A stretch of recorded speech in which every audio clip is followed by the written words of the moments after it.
seat. Sir, hands up, hands up.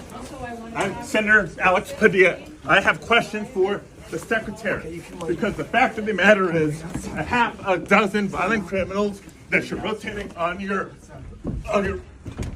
If this is how they're willing to treat a United States senator who has a question, then you can imagine not just what they're willing or capable of doing, but what is happening to people across the country when the cameras aren't there. Do you feel, though, that it was more of a broader, calculated, premeditated thing, like they knew there's Alex Padilla, United States Senator representing the state of California, we're going to make something go down?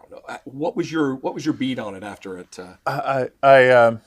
Again, still processing, but I think some of the facts include, when they lie and say, "Oh, I barged into the room and didn't identify," oh, that's all BS, right?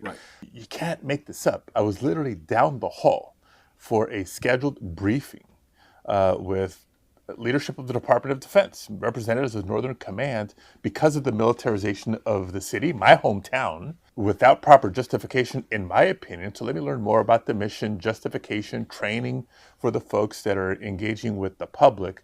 When I hear about the press conference, right, it's in a federal building. I'm being escorted by a National Guardsman and FBI agent. So I went through security screening when I got there, and they're escorting me every step of the way.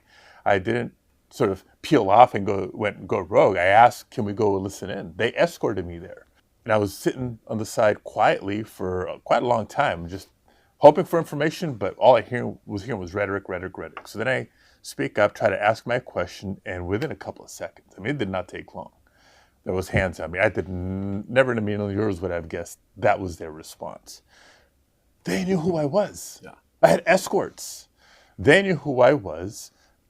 There's the Los Angeles press corps and some national press corps who knew exactly where I was. It was not an unsafe environment. If her protective detail thought there was a danger or an actual threat, there's a whole lot of things that would have gone wrong in their protocols for that to even be a possibility. And if they thought that was a real threat, you'd think they would have escorted her out of the room until they determined the room was safe. That press conference kept going.